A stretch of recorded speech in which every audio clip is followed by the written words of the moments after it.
everybody, it's Dana. Welcome back. Today we're going to be playing with this beautiful Hope stamp set from Concord and Knight. I wanted to try a little bit of watercoloring with this stamp set, so we're going to go ahead and get started. So I'm using some Canson watercolor paper for this, and I've already placed my stamps on some acrylic blocks. Today we're going to be using some distressed oxide inks in a banded coral and candied apple. So when I saw this stamp set, I figured I wanted to try to do a soft watercolor background with this. For some reason, I just knew that these flowers would look gorgeous being watercolored. So what I'm going to do is just lightly stamp down these roses, and I'm just going to stamp them down very randomly. They do not have to perfectly be stamped because I'm going to be using a aqua pen or watercolor brush with this today. I'm going to zoom in so you guys can see how this card is going to come together. So I'm going to quickly just move around this ink, and because it is distressed oxide ink, or distress ink rather, it's going to move very easily with the water brush. So this does not need to be perfect. I'm just filling in some of the areas that did not stamp correctly. And this is a perfect way to do that. I am going to dab up a little bit of that color with a paper towel.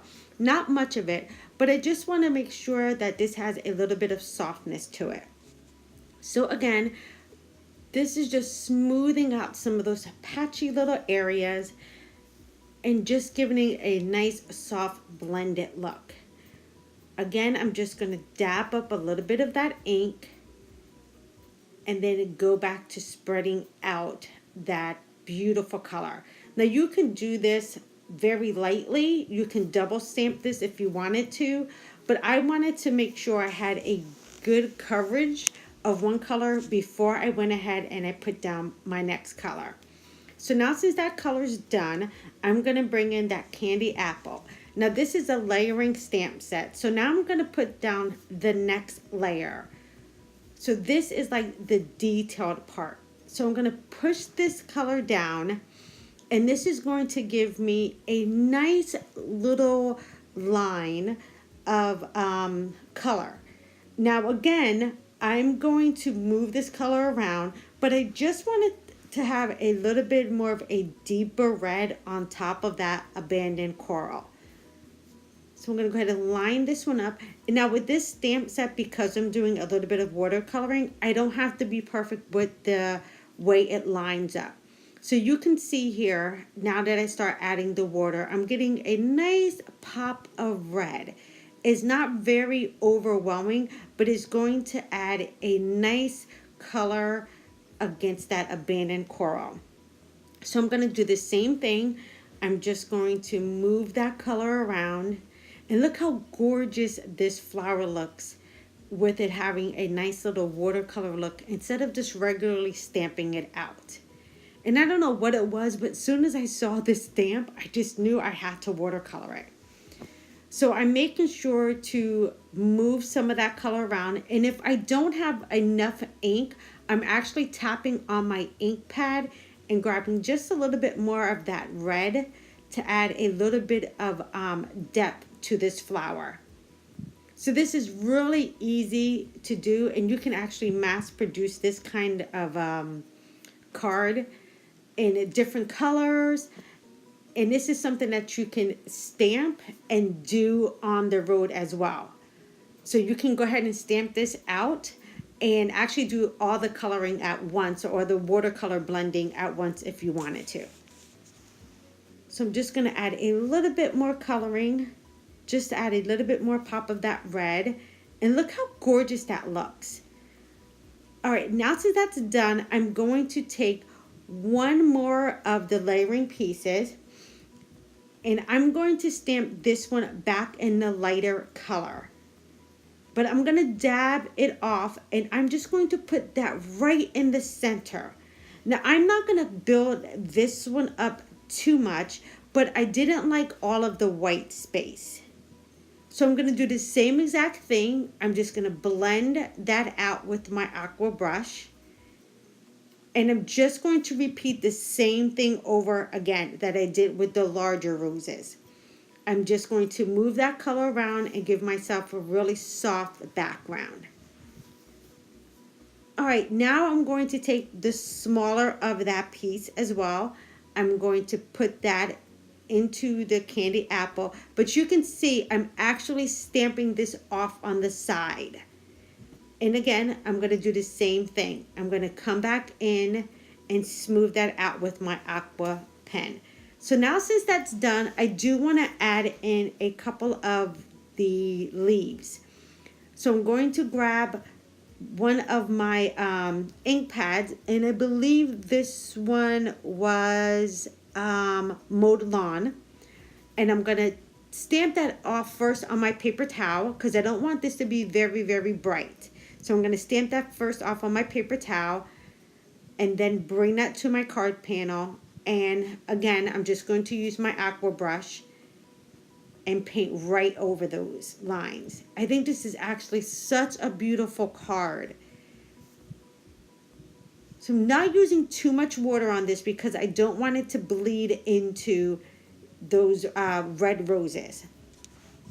So it's a very simple card to put together, and it gives a very, very striking background. So I'm just going to finish those up. And look how gorgeous that background is when it's done. Now I want to do a black sentiment on here. So I'm going to use my powder tool and rub that in. And then I'm going to grab the Hope sentiment in this. I'm going to use my MISTI because I want to line up two of the sentiments. So I'm going to use the large Hope and then one of the sentiments from the pack right underneath. I just want to get my alignment on this to see if I can have both of them put together. I'm going to close my MISTI lid, but I'm just going to stamp the Hope first because I actually want to get that sentiment a little bit closer. So I'm going to stamp the Hope first and go ahead and get that inked up with my Versamark. And then I can stamp that down. And for this, I want to use some gold embossing powder. So I'm going to grab my coffee filter and I'm going to use my Judican Gold. This is my favorite embossing powder. I'm going to tap some of that excess off. And I'm going to get my heat gun really, really hot. And you guys know me, I like to heat from the front and the back. And look how beautiful that gold is. Now since that's done, I can put this back into my MISTI. And now I can bring that sentiment a little bit closer up to the Hope word. If I stamp them together at the same time, the stamp was not allowing me to get my sentiment as close as I wanted to. So now I can play around with it and get it exactly where I want it. Now since that's done, I can go ahead and stamp out my greeting. And then I'm going to go ahead and emboss this in gold as well. So that's just a little bit of a tip. If you wanted to stamp both sentiments and it's not lining up exactly where you wanted, just go ahead and get your placement correctly. And then you can go back in and stamp it once you stamp the first one. Okay, now I'm going to use some Distress Glaze. Distress Glaze is just like a creamy protector. And I'm going to be putting this on my card panel just because I've used Distress inks. And Distress inks will reactivate with water. And I'm just using this just as a protective measure. God forbid I end up getting any water on this. Or once I send it in the mail, if it gets any water through the envelope, I just want to make sure that if anything touches this, it will not reactivate my Distress inks. So I'm just lightly grabbing some of the product right from the jar and putting it on with my fingers. Now this is not going to move anything on my project, and I'm not putting down a lot. I'm just really like tapping off some of it right from the jar and just putting it on. Now, I have used this product several times on a few of my cards that I just want to make sure it does not get ruined, and it does not change anything on my card. So I'm just going to continuously rub that on, and then I'm just going to take my paper towel and I'm going to lightly buff that in. And it just really gives it a nice finishing touch. And I know that my project is protected and it's not going to be damaged. So you see, it doesn't change anything. It actually just puts a nice little coating on there. So all right, now we're going to go ahead and put the rest of the card together. So I'm just going to pop this up on a white card panel, because you guys know that is my favorite thing to do, is to keep everything on a white card panel. So I'm going to go ahead and pop that down. And then I went ahead and I cut down our black hope strip. And I'm going to put that on some foam tape. And I'm just going to use my scissors just to trim down that piece. And I think just adding this black bold banner right across all of those beautiful watercolor roses is just going to be really, really striking on this card. So like I said earlier, you can totally watercolor these flowers in so many beautiful shades.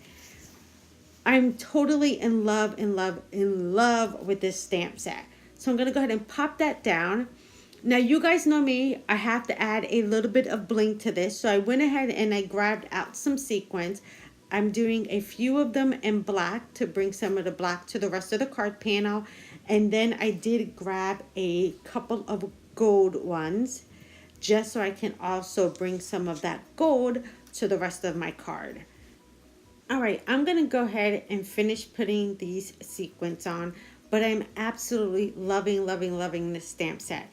I love the fact that I can watercolor with these roses, or I can stamp them out and build them up as the stamp set was originally intended to do. So I'm just going to add on the rest of these sequins in little clusters on my card, and this card will be totally finished. All right, so here we are totally done with the card. I think it looks absolutely fabulous.